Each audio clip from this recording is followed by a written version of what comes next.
बिस्मिल्लाहिर्रहमानिर्रहीम। उम्मीद है कि आप सब खैर वाफियत से होंगे। इंसान बाज़ औक़ात अपनी ज़िंदगी में ऐसे आमाल अंजाम देता है जो खुदावंद आलम के अहकाम के ख़िलाफ़ होते हैं, जिनको हम गुनाह से ताबीर करते हैं, और इन्हीं आमाल के नतीजे में इंसान पशिमानी का शिकार भी होता है और इन्हीं आमाल की वजह से इंसान की आखिरत भी ख़राब हो जाती है। तो आइए इस वीडियो में जानते हैं कि वो कौन से स्टेप्स हैं जिनको फॉलो करके इंसान गुनाहों से बच सकता है।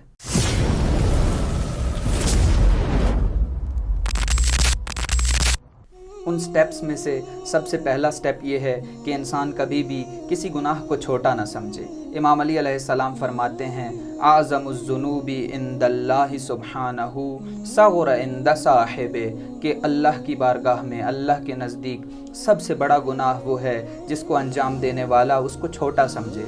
इसी तरह रसूल खुदा सल्लल्लाहु अलैहि वसल्लम एक हदीस में फ़रमाते हैं कि शैतान तुम्हारे इन्हीं गुनाहों पर राज़ी हो जाता है जिनको तुम छोटा समझते हो। किसी भी गुनाह को छोटा समझने का सबसे बड़ा नुकसान ये होता है कि इंसान उस गुनाह को छोटा समझने की वजह से उसको बार बार तकरार करता है, और यही तकरार सबब बनती है कि इंसान बड़े गुनाहों की तरफ भी माइल हो जाए, और यही बड़े गुनाह बाज़ औक़ात इंसान को कुफ्र और निफाक की तरफ ले जाते हैं। अगरचे हम अहादीस और रिवायात की बिना पर गुनाहों को गुनाहान कबीरा और गुनाहान सगीरा की तरफ तकसीम करते हैं, लेकिन हमारी तवज्जो इस बात की तरफ भी होनी चाहिए कि कोई छोटा सा गुनाह भी, कोई छोटी सी खिलाफ वर्जी भी जब खुदा के मुकाबले में अंजाम दी जाती है तो वो खुदा की बेहतरामी शुमार होती है।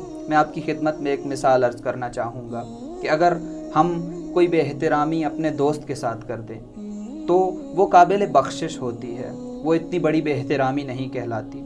लेकिन अगर उसी बेहतरामी को हम अपने वालिद या अपने किसी उस्ताद के सामने करें तो वो बहुत बड़ी हो जाती है, और फिर अगर उसी बेहतरामी को हम किसी मुल्क के प्रेसिडेंट के सामने कर दें, अंजाम दे दें, तो वो उससे भी ज़्यादा बड़ी हो जाती है।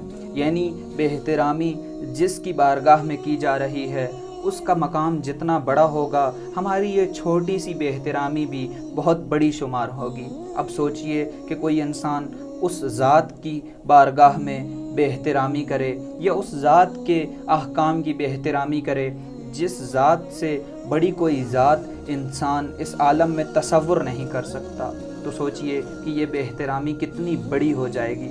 इस वजह से अगर आप गुनाहों से बचना चाहते हैं तो सबसे पहला स्टेप ये है कि आप कभी भी किसी गुनाह को छोटा ना समझिए। दूसरा स्टेप ये है कि इंसान गुनाहों के बारे में सोचना छोड़ दे, अपने ज़हन और अपने ख़यालात को गुनाह की सोच से भी पाक रखे।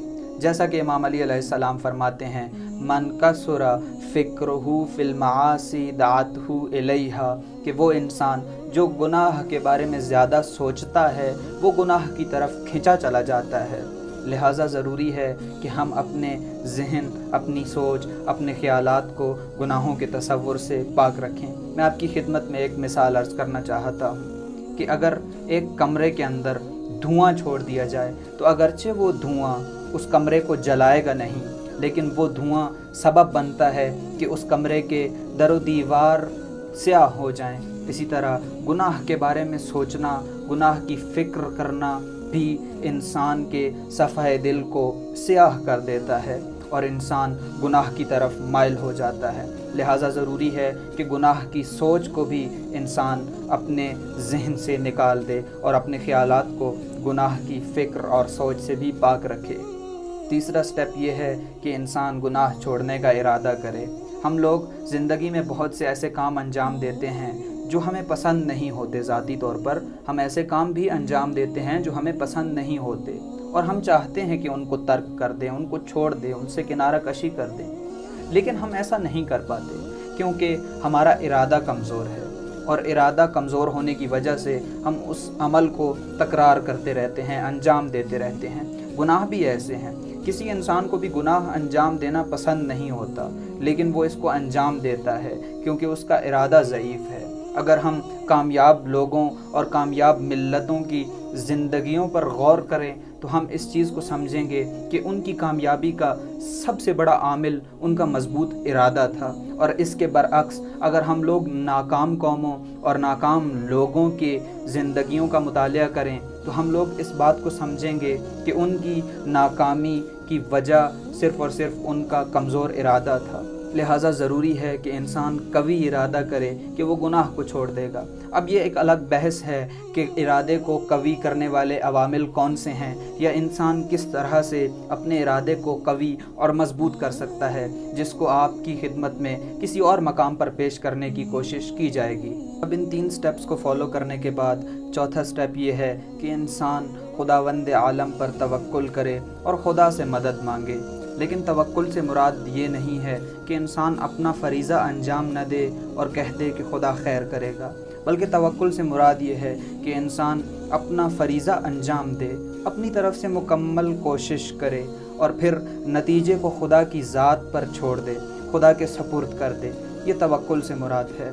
आप भी कभी इरादा कीजिए कि आप गुनाह नहीं करेंगे और फिर खुदा से मदद मांगिए कि ए खुदाया, मैं चाहता हूँ कि मैं तेरी मासियत को तर्क कर दूँ, तू मेरी मदद कर। और यकीन जानिए कि खुदावंद आलम ऐसे लोगों को तन्हा नहीं छोड़ता जो खुदावंद आलम के वादों पर यकीन रखते हैं और खुदावंद आलम पर तवक्कुल करते हैं। खुदा से दुआ है कि खुदावंद आलम हमें यह तौफीक दे कि हम गुनाहों को छोड़कर खुदा के अहकाम के मुताबिक ज़िंदगी बसर कर सकें।